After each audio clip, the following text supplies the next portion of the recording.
Should you buy the PSVR2 headset in 2026? I think yes, you absolutely should, and now is the perfect time to do so. Gran Turismo 7 is a completely different game from what it was almost 4 years ago when it launched, and even different from when I made a video on the PSVR headset earlier on in the year. We've had the introduction of Sophie 2.1 and lately the Spec 3 update with the Power Pack. So I thought it's only fair that we revisit what it's like to buy a PSVR2 headset and whether or not you should for 2026. Now, since my last video on the VR headset, I've put a few hundred more hours on it, and I can still confidently say that it is the most immersive and accessible VR experience that you'll get out of all racing games. And I can also emphatically say that I would have nowhere near the amount of hours on Gran Turismo 7 if it wasn't for the headset. So the reason why I think now is the perfect time to buy a PSVR2 headset is just the price point. When I bought it, it was a nearly $900 piece of equipment. Now it's almost half that. You can pick it up for anywhere as cheap as $450 to $500 brand new. I've seen on Facebook Marketplace some examples going from $250 to $300. But if you're not on a super tight budget, just spend that little bit extra and get a brand new one. You get your 12-month warranty with it. I haven't had any issues with mine apart from my dog chewed one of the earbuds, but you just get that safety net buying a brand new piece of equipment. Now, I know it's kind of an odd thing to recommend a 3 to 4 year old piece of equipment, but the PSVR2 headset holds up incredibly well. This piece of equipment is still up there with some of the new latest and greatest tech. I play Gran Turismo 7 on my base PlayStation 5, and it holds up incredibly well. And since my last video, I've dabbled my little toes in iRacing and Assetto Corsa, both in VR.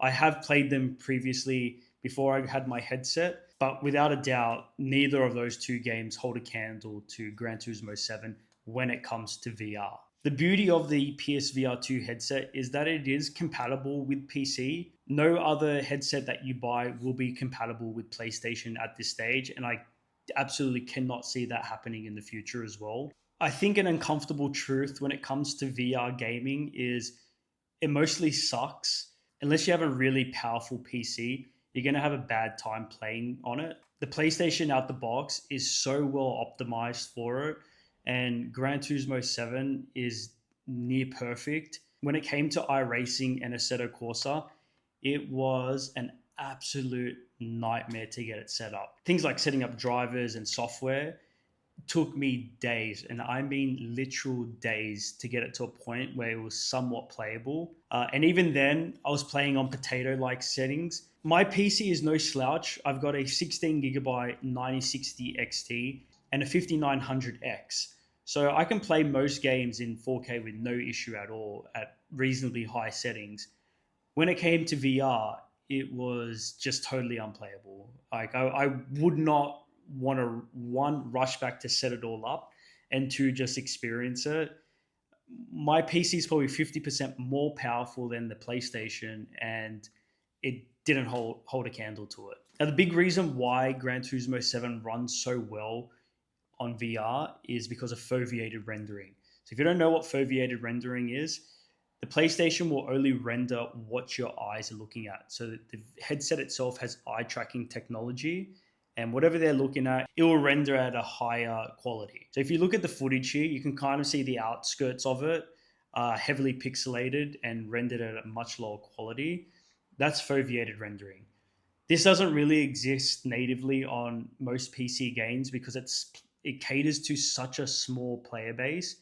And when you factor that in of sim racing, which is an even smaller player base, it's virtually non-existent. So the fact that we have this on PlayStation 5 is remarkable. And how well it runs is just, it's the chef's kiss. Nothing gets better than it. I wish we could have something like Gran Turismo 7 with iRacing's physics, but my choice between Gran Turismo 7 and VR or iRacing on a flat screen where I can actually play it at a reasonable level, I would still choose Gran Turismo 7 with VR, without a doubt.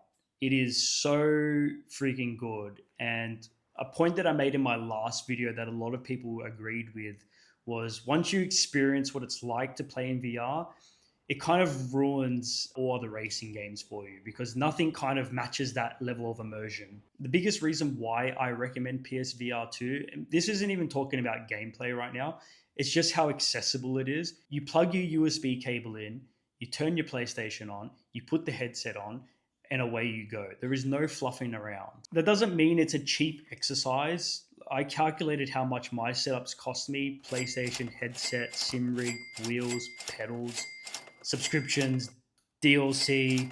It's around $3,000 that I've invested to play Gran Turismo 7. I only use my PlayStation to play Gran Turismo 7. I don't play anything else on it. So that's a lot of money to front for one game.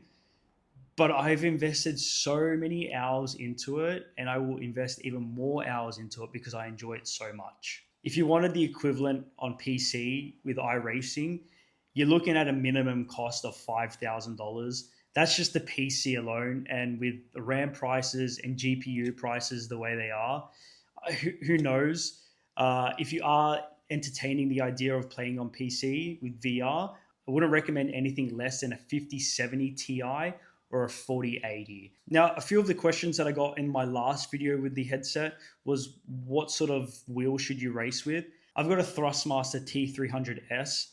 I know some 45, 50-year-old divorced dad's going to be telling me it's a toy like in the last video. I don't care. I've had this wheel for 5 years now and it's never skipped a beat. Yes, there are far better wheels out there. I started off with a G29 or whatever the PlayStation equivalent was. I didn't want to spend too much up front because I wasn't sure whether or not I would use it. Maybe Santa will be nicer to me next year.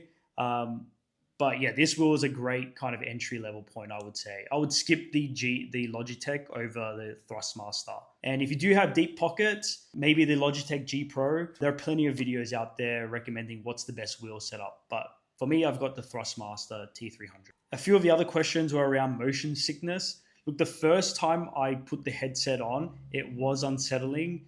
It didn't help that I was racing at Bathurst and going through the S's and the Dipper. I could really feel my body moving with the car. That sensation was slightly nauseating for me, but nothing too extreme. After the hundreds of hours I've put on since, I don't feel anything. The only time that I do feel a little bit unsettling is when I crash and I have to drive in reverse.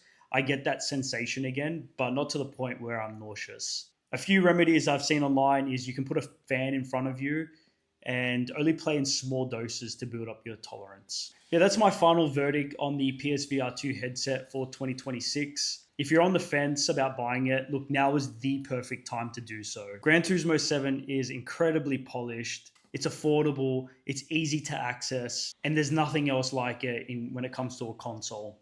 And I guarantee once you experience it, it will totally change your perception when it comes to racing games. But that's all for this video. If you liked it, leave a thumbs up, consider subscribing, and I will see you next time.